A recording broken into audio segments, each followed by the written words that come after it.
Facility available कीजिए ताकि आपका लाइफ बहुत सहज व्यतीत हो सके, कठिनाइयाँ ना हो। आश्रम भी सुंदर बनाइए, घर भी सुंदर बनाइए, परिवार को अच्छे ढंग से डील कीजिए, संभल करके चलिए और सहन शक्ति भी रखिए। तो ये आत्मा का जो स्वरूप है, काम क्रोध लोभ मोह ईर्ष्या द्वेष अहंकार से मुक्त है। पर समाज में बहुत अज्ञानी लोग रहते हैं। तुम उन्नति करोगे, जिनको तुमसे कुछ भी मतलब नहीं हुए तुमसे ईर्ष्या करने लग जाएंगे। ईर्ष्या बीज रूप में सबके अंतःकरण में छिपी हुई पड़ी रहती है। अज्ञान दशा में सगा भाई सगे भाई से भी ईर्ष्या करता है, जेठानी देवरानी से ईर्ष्या करती है, पड़ोसी पड़ोसी से जलन करता है। कितने लोग जलन से बहुत परेशान हो गए, और जलन भर रहे तो ठीक है, लेकिन जलन करने वाले लोग तुमको जलाने की भी कोशिश करते हैं, जिंदा जला देंगे, इतना क्रोध उनके अंदर, देखना नहीं चाहते हैं। ईर्ष्या बहुत खतरनाक होती है। ईर्ष्या में कितने लोगों की हत्याएं भी किया, मर्डर भी किया है। एक बार पुरानी घटना है, ध्यान देना, राजा मुंज का नाम सुना होगा। ये राजा मुंज कौन थे? राजा मुंज राजा भोज के चाचा थे। राजा भोज के पिता की मृत्यु बाल्यकाल में हो चुकी थी। भोज शिक्षा प्राप्त कर रहे थे, बाल अवस्था थी। एक दिन उनके चाचा मुंज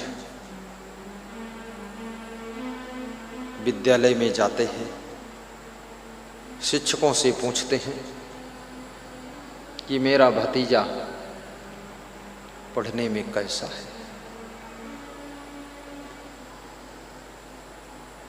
जानने की इच्छा हो गई। कभी कभी आपके मन में भी जिज्ञासा उत्पन्न होती है कि मेरा शिष्य पढ़ने में कैसा है, कार्य करने में कैसा है, मेरा पुत्र, मेरी पत्नी।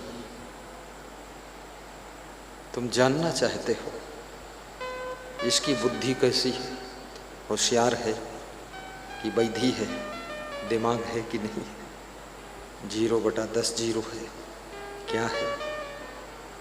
राजा मुंज ने जब पूछा, शिक्षकों ने हंसकर बताया, आपके भतीजे के पास में इतनी बुद्धि है कि हम शिक्षकों के पास में भी इतनी बुद्धि नहीं है। बहुत योग्य है, इंटेलिजेंस ब्रिलियंट, बहुत बुद्धिमान है।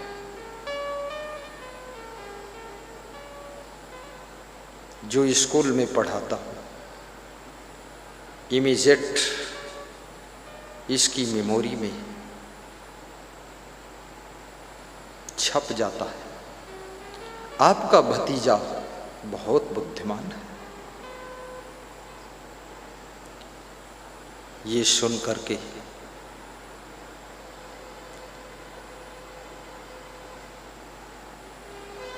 चाचा मुंज के मन में चिंता हो गई, ईर्ष्या हो गई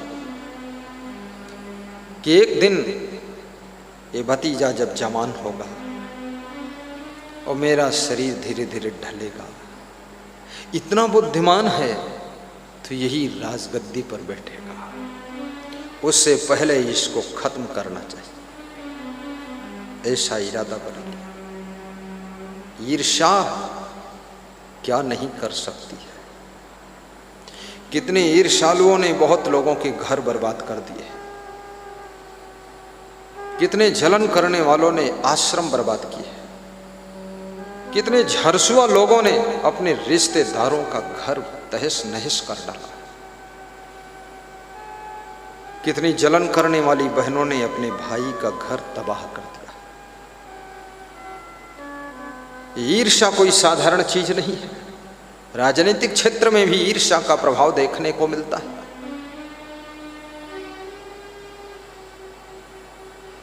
धार्मिक क्षेत्र में भी ईर्ष्या अंदर अंदर चुपके चुपके काम करती रहती है। पारिवारिक जगत में तो ईर्ष्या बृहद रूप से अपना विकराल रूप धारण करके कितने लोगों को बर्बाद कर चुकी है। बिजनेस के क्षेत्र में भी ईर्ष्या काम कर रही है। गुलशन कुमार की हत्या ईर्ष्या का ही परिणाम था। टी सीरीज कैसेट के निर्माता गुलशन कुमार दिल्ली के निवासी दानी थे, ज्ञानी थे, भक्त थे, गायक थे। 2 रुपये से लेकर के 200 रुपये तक की कैसेट बनाया था। गरीब अमीर सब के लिए उनके पास में बिजनेस था।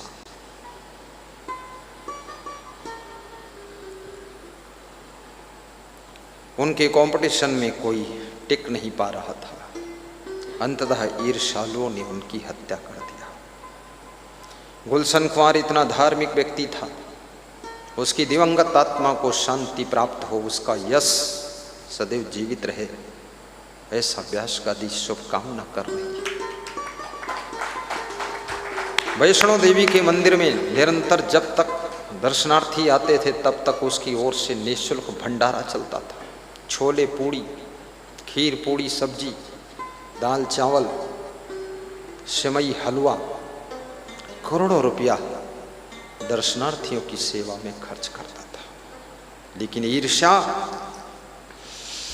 एक ऐसी डाइन है, अच्छे अच्छे लोगों को भी चबाकर खत्म कर देती है। याद रखना, इस सृष्टि के अंदर उन फूलों को कुचलने की कोशिश मत करो जो पूरे जगत को सुगंध से भर सकते हैं। उन फूलों को तोड़कर रौंदने की कोशिश मत करो जिन फूलों से पूरी दुनिया खुशबू से भर सकती है। कुछ ऐसी आत्माएं होती हैं आपके घर में, आपके समाज में, आपकी जाति में, आपके परिवार में, आपके देश में, आपके जिले में, आपके आश्रम में, जिनके प्रभुत्व और प्रभाव से, जिनकी प्रतिभा से वहाँ का विकास होता है, चमत्कार होता है। उनकी रक्षा करो, सुरक्षा करो, उनको जीने दो। ईर्ष्या के वशीभूत होकर के उनको नुकसान पहुंचाने की कोशिश मत करो। याद रखना, आश्रमों में भी ईर्ष्या काम करती है, कभी कभी मंदिरों में ईर्ष्या काम करती है। पुजारियों के बीच में ईर्ष्या के रूप को देखा गया है। साधु मंडली के बीच में भी ईर्ष्या का स्वरूप देखा गया है। कोई साधु बुद्धिमान है, लोगों के सीने पर सांप लौट जाते हैं। लेकिन ये भी याद रखना, बुद्धिमान लोगों को प्रायः अभिमान भी आ जाता है।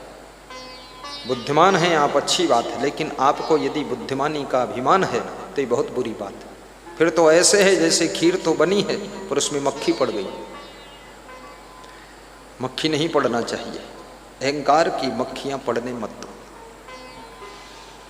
बुद्धिमत्ता की शोभा नम्रता है, ज्ञान की शोभा सरलता है, पवित्रता है। झुक करके चलना सीखो, और जो झुक कर चलता है,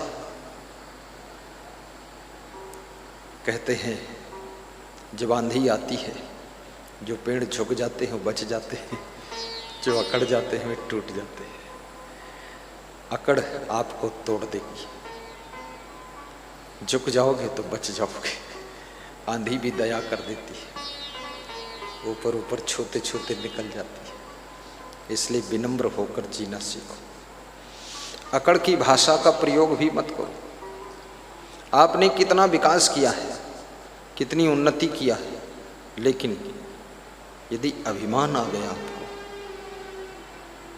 तो सब आपके किए धरे पर पानी फिर जाए।